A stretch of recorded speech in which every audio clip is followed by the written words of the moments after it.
किसी को भी ये हक नहीं कि वो तुम्हें जज करे। वो नहीं जानता कि तुम अपने अंदर से कैसे हालात से गुजर रहे हो।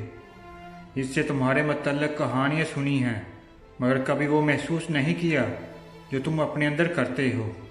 जब आप तजर्बात से भर चुके होते हैं तो इस कदर बुरे भी हो चुके होते हैं कि कोई भी आपके तजर्बात को मुलाजमत नहीं देता। मर्द बत्तख की मानिंद है, हमेशा ऊपर से पानी में तैरता है और मछली की तरह निचले पानी में नहीं जा सकता। मर्द अगर माफ़ी मांग रहा है तो इसका मतलब ये नहीं कि इसकी गलती थी, बल्कि इसका मतलब ये है कि वह इस औरत से सच्ची मोहब्बत करता है और वो इसे हर चीज़ से ज़्यादा चाहता है। और ये औरत बहुत ही खुश नसीब है।